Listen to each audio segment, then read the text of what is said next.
You're listening to The Talent Sync.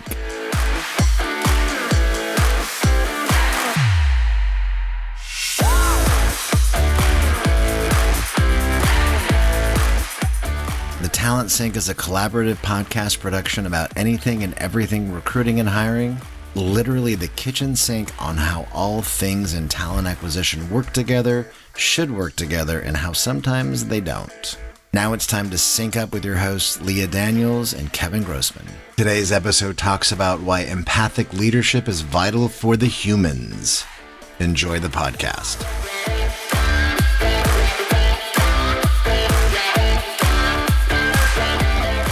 Leah, hello again. How are you doing? Good to see you. It is so nice to see you. Happy freezing cold. I read today in the news that the polar vortex was misbehaving. I saw that. Might be my favorite line of the news of the whole day, because I'm like, well, when is a polar vortex not misbehaving?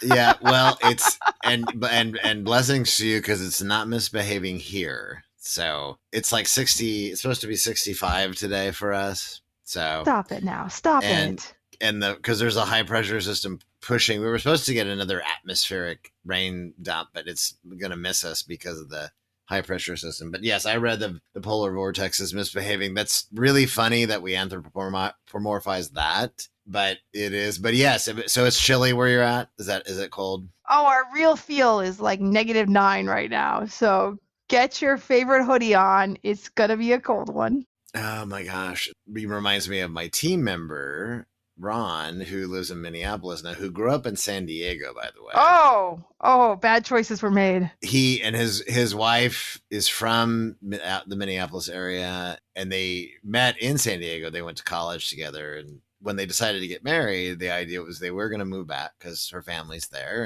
And yeah, he's neck deep in winter too right now in that area. And he's pretty much acclimated to it. But this is a good segue for what we want to talk about today, because, our teams are human. Yes. Yes, there are AI agents which are coming, and we're going to talk about that too. But just really quick about my team member. He has two very young, a 4-month-old and a 2.5-year-old. And I know, being his parents, that when they're that little is hard work. It's even if you have help with family, even if you have daycare, whatever resources you may have, it's a lot. And so this week he would be totally fine with me sharing this, because his wife had to travel for work, and he's like, I have to take care of the kids. They didn't have anything else, right?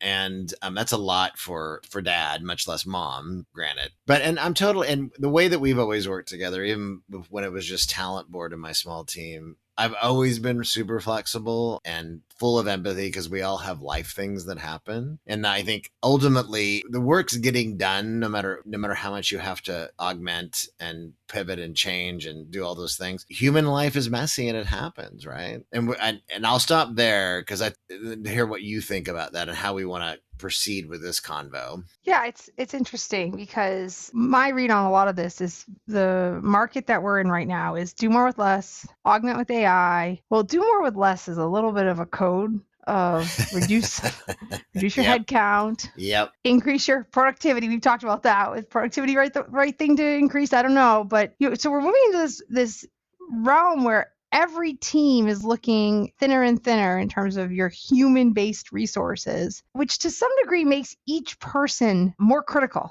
right? But it doesn't matter in the scheme of life how critical you are to a job when your personal life goes sideways, when your little one gets sick, when you go to the hospital, when you have a death in the family, or you have elder care you need to become part of. So much of the human experience will remain unchanged no matter what happens in business, right? And it got me thinking about our expectations of our humans and how we treat them and what that means as a long-term viable employer, right? Like, if you want to keep your people and the knowledge they have because they've become more critical, how do you foster an environment, and what should you be doing now to make sure you're fostering an environment that supports the humans you do have as part of your business. So that was the topic that was bouncing around my head this week, and I thought it'd be fun for us to talk about. Well, I think we should talk about it. And before we get to those supportive, positive things, when you think about the state of candidate and employee experience right now, it's lower than it's ever been, period. And I mean, just the latest Gallup poll information, anybody who does anything in employee experience, it's pretty much, I don't know if we ever hit rock bottom with these things, but it's free falling. And I just wrote about this too for candidate experience, that this year, I hate to predict stuff, but I did say I hate, because no, I don't know what's going to happen, but I do feel pretty confidently that candidate experience will be free falling big time this year. And it was already free falling anyway. So think about that for a minute, right? Now you doing more with less, layoffs, which continue, the return to work mandates, return to the office, I mean, RTO mandates, all of these things, that some of which are obviously mask a way to self-select out folks for them to get them to quit if they're not going to come back to the office, and combine that with all the purging in the federal government right now, and contractors and those that were on probationary status. And I mean, all of these things, and especially for younger generations. In fact, I just read something, and I actually can't quote what it was, but it was an article I was reading, an actual media news article. Can't remember the publication, but it was just referencing the fact that, the younger generations right now, Gen Z in particular, and what's coming, those that are in the workforce are really starting to experience this lack of empathy. And that's not to say that there aren't organizations out there who don't care and are trying to be, again, good with their employees and provide support, and knowing that there's got to be some flexibility. And we've been fighting tooth and nail for those. Like, I've been remote for 14 years, but in smaller organization capacities and as an individual too. But it really is free falling, all of that right now. And what's that mean for not any generation of employees? Like, I mean, applying for a job is horrible. Now, people are staying put, though, because of the kind of things have kind of really slowed on the hiring front. Yeah, which means you almost always see them related, right? Where the employee base is staying not because they would naturally stay, but because the fear factor. If I'd rather stay here in the known entity. I don't want to be the one on probation right now. I don't want to be the last in uncertain times. Correct. Yeah. Absolutely. I think that this is a really good point, especially with the next generation coming in. This is a very different group of people from an education standpoint. And I don't mean what university they went to or what major they had. I mean from a social education standpoint. This is a group of people who has grown up on the TikTok generation, where you have self-professed experts giving them all sorts of interesting employee-based advice about what the right expectations are for your employer. I think that actually is really complicated to navigate as a company, even of the best companies, trying to do all the right things and treat everyone fairly, but understand unique circumstances and adapt. When you're faced against a set of expectations from your employee base, it's like, well, I'm not picking up the slack because somebody's out sick. That's your problem, employer, not mine. It's a hiring problem. It gets really complicated. How do you navigate this world where you want to take care of your great people during,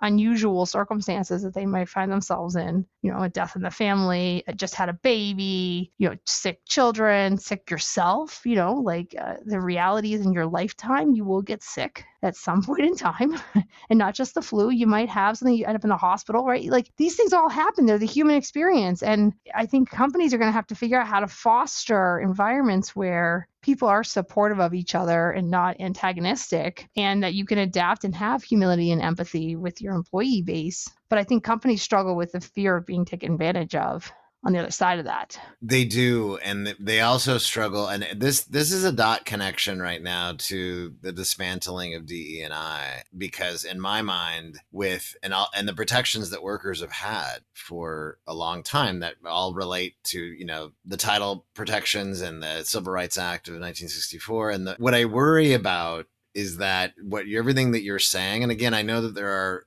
wonderful HR and TA leaders and even business leaders in organizations around the world that do want to foster empathetic leadership, but it is being completely overshadowed by toxic masculinity. And I mean, again, I don't want to get political about any of this right now. I mean, because we could, but I mean, but it is though, and it's like, and so the morale at a lot of organizations that you have leaked audio of what's his name, Jamie Dimon from the CEO of JP Morgan Chase, right? Capping on, remote work. And it's interesting that you've seen unions have a resurgence over the past few years too. I don't know how that's going to fare in this environment today. Even with the labor secretary who's been nominated that is a friend of labor, organized labor. So we'll have to wait and see how that goes in the US. But again, not being a soothsayer at all, I worry that it's going to get worse before it gets better collectively for employees and especially those who are paid by the hour. Maybe not in states like in California and other places around the world, because California's a different animal. I don't know. Massachusetts is too, actually, I think, right? Time for a talent sync break. Hey everybody, Kevin Grossman here, president of Talent Board and the Candidate Experience Awards. Our 2023 Candidate Experience Benchmark Research Program will open in January and run through August 31st. To learn more on how your organization can participate, go to thetalentboard.org.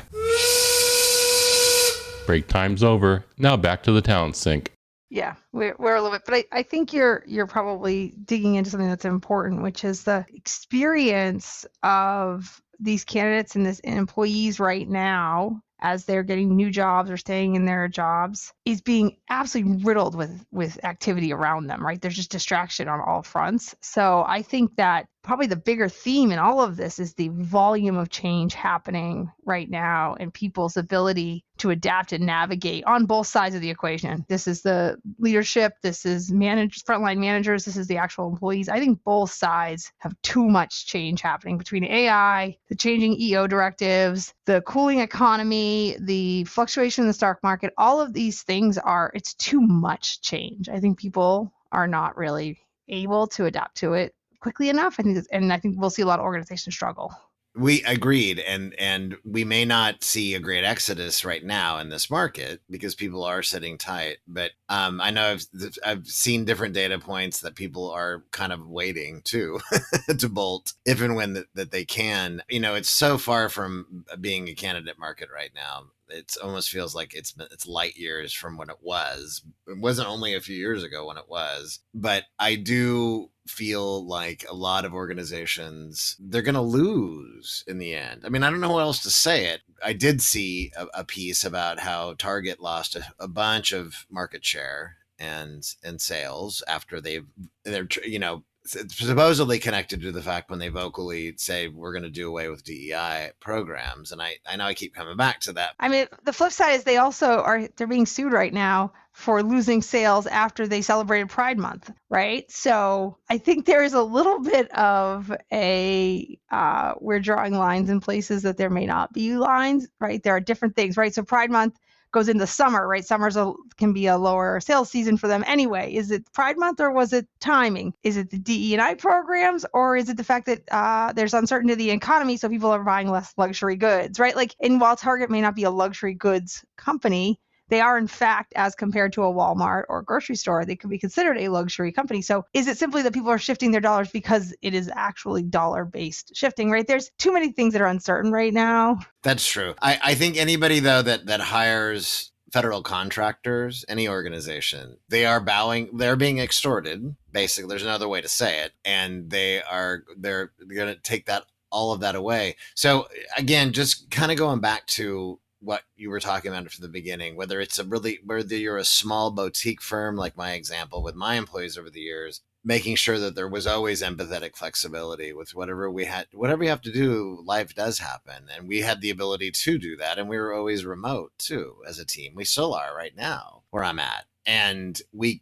can afford to do that. We know that it's beneficial to the employees to know that they have an employer that's like, I get it. I understand. We still got to get the work done. We have deadlines. We have projects. We have all these things, but we've got to be able to adapt and figure that out on behalf of our employees, right? Yeah, I think it's important to foster a place. So it's funny, one of the folks that I work with says to me the other day, I hate taking time off for being sick. I feel like I'm letting you down, right? That was the words they used. And I was like, wow. No, you're not. But like you're letting yourself and your family down if you don't get better faster. So you need to stop working because you need to go take a nap. Like you need to prioritize the right thing. But I think we've culturally created this idea that work is first. You must do work first, not, and your health and your family sort of come in second and third. And it's funny because we use a software, I'm not going to say its name, for time off, but it's a time off request.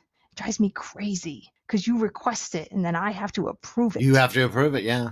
And I'm like, I hate these words because you need to inform me and I need to let you know that I heard about your information, that you'll be taking the time off. Like that's about the extent of the transaction for me, right? For me, in my world, in my team, you're not asking me for permission. You're just making sure I know that you won't be available that day. But that's also legacy labor versus management too, right? I mean, we've come a long way when you think about when we were making people work, and children as well. Bring your 7-year-old to work and they will actually be working 12, 15 hours a day for 6, 7 days a week. I mean, back in the Industrial Revolution. And I mean, we have come a long way, but it's still that and just the way that we call that, it's a time off request. And it is still that management knows best, the organization knows best, and employees' work is supposed to be first. And that's why, again, gosh, we've opened up a whole, we could talk about the impact on women in the workplace and the choices that you've all had to make in your careers and lives, that especially those who have kids and continue to have professional lives. It's that way more so than even men in the equation have. So here's something, I want to tie this back to the AI agents, because I think the more that you and I talk about this, the bigger that this gets. I know, right? So when we talk about automation, right, the companies, there's another thing that's happening as part of it. Like maybe I can do less with more and I can hire fewer people and I now can start employing artificial intelligence to do more of this transitory work for me, this transactional work. And Susan Lamott, who runs Exactwio, I don't know if you know her or not, she had posted, when I had posted the piece about candidate experience being in the free fall, one of the things I said in the article was that even with the promise of AI and AI agents, there's still a lot of things that have to be worked out, and teams, a lot of training of these tools to be able to work correctly on behalf of humans. And her point, and she brought up something that I didn't even mention in the article, and she said it feels more obvious to automate and reduce short-term costs than assess long-term implications of experience. And the short-term reductions seem better for rapid stock price shifts, because we haven't even talked about that, right? We're talking about public shareholders, which is what boards want. They want that return, that immediate return. So why invest over time? Because it's lazier and more costly, but leaders don't see the forest through the trees. This is another issue, right, that we constantly it's about the buck. It's about the bottom line. Why do we teach kids how to do math with a pen and paper instead of just teaching them how to do it with a calculator, right? Like that's what we're about to do. It's such a brilliant insight that we are looking at an experience gap. So you're going to have people who have to evaluate AI who have not ever done the task that the AI is doing. So it's like going to school to be a manager, getting out of school and becoming management and having no idea what anybody's doing. Right. I can't wait. This is going to be a mess. So what, I mean, because again, we've unpacked quite a bit in this. What are some things that we, in our own experiences and experience of working with very larger companies and people managers of those companies, what are some things that we would recommend? I mean, to be kind of empathetic first. Time for a Talent Sync break. Hi, Talent Sync listeners. I just wanted to share a bit about JobSync with you all. JobSync helps companies get more quality candidates out of their job board advertising and automates a variety of manual recruitment tasks by solving for the very low conversion rate challenges most companies experience on their career site.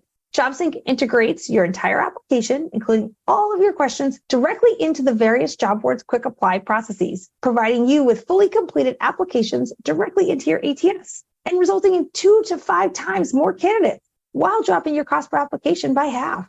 This helps return up to 10 hours a week back into your recruiter's time through custom automations that are based on your business-specific recruiting processes. JobSync works with most major ATSs like Workday, SuccessFactors, and Taleo CRMs, programmatic platforms, and job boards like Indeed and Zip.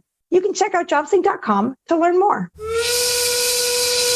Break time's over. Now back to the Talent Sync.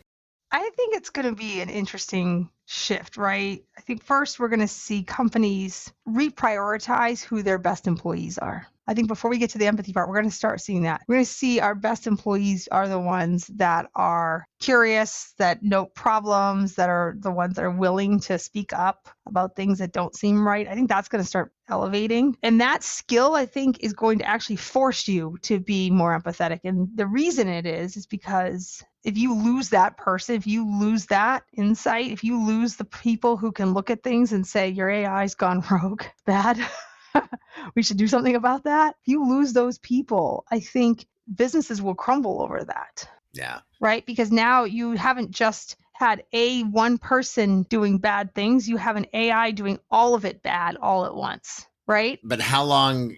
I mean, gosh, depending on but there's also so many variables. I mean, I agree with you that impact, how much of an immediate impact that is going to vary across industry, company size, where you're at in the world, your customer base. I mean, there's a lot of things when I remember when social media was still fairly new and that calling customer service or trying to use an FAQ or doing something the manual before chatbots and AI that were really starting to proliferate, that it was, and it still is. It's to talk to a live human, it's a very frustrating process from a customer service perspective. AI has come a long way, and maybe we'll see if it can, and AI agents may as the more that they get trained. But the reality is that when social media was new, I remember when I was trying to get rid of a subscription that I didn't want anymore, an online software subscription. I tried to go through the FAQ, which was absolutely useless to me and very frustrating. Couldn't figure it out how to cancel. Then called and spent way too much time on a phone tree,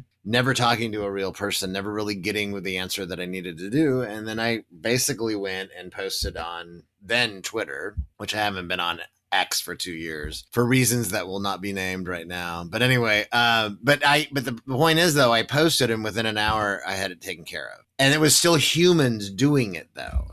Yeah, it is a little funny. The colleague here who was trying to cancel a subscription for her father who had passed, and you would have thought that they were going to do anything they could to make him keep that subscription. Right. Guys, he's not listening.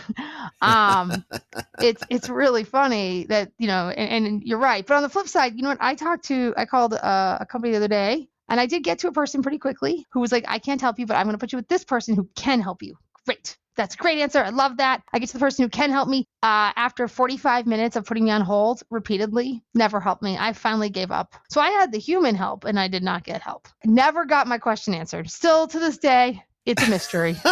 That's very frustrating too, actually. And yeah, and we just went through that trying to get our cable bill and phone bills realigned and reduced because you always got to check in once in a while to see if there's a better deal. We did it, but it was extreme. It was actually way more painful than I even imagined it would be. I still have a home phone because I can't get rid of it without it costing more. Yeah, for both my wife and I it was. So I think I don't know. I think as we wrap up here, Leah, I think the reality, because we could kind of swirl on, but I think it's not going to bode well for candidate employee experience for the humans right now and the next year. No matter how much efficiency gains organizations may get eventually with AI and AI agents, for example, which I'm not denying the power of the tech that's here now and that is coming for sure. But I think that the humans are going to lose in the near term right now. I think that is, and human employees, let me be clear, human employees. The pendulum swings, right? Yeah, they're going to lose in the end, and they're going to have very little leverage until it swings the other way again. Yeah, we will need some colossal failures, unfortunately. Yes. But so let's hope for the best. And again, and everybody out there who's listening and is a people leader, and whether you're in HR or talent acquisition, recruiting and hiring, or just run a business, for example, and you are like, hey, wait, I really do these things. I'm a very empathetic leader. Then kudos to you. I think my biggest lesson learned in all of my years of doing this is twofold, right? Open communication, transparency, right? Like Tell me what's going on and tell me what you need. Let's talk about the business and what we need, and let's find a path. Because you know what I found is that for most people, there's a path. You got to talk it through. You got to think it through. You got to consider all the variables.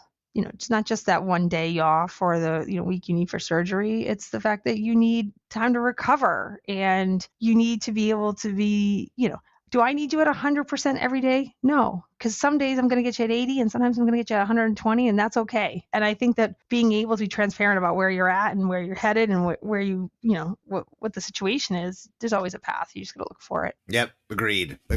Well, gosh, wow, this was a very thoughtful discussion. I very much always appreciate hanging out with you, Leah, and everybody. Thanks for listening. You always make sure to get yourself talent synced and listen in. And if you've got ideas for Leah and I, please send them our way. Always happy to definitely sync up more often. Yeah, indeed. So yeah, we should definitely. So Leah, always a pleasure talking with you. Likewise. We'll talk soon.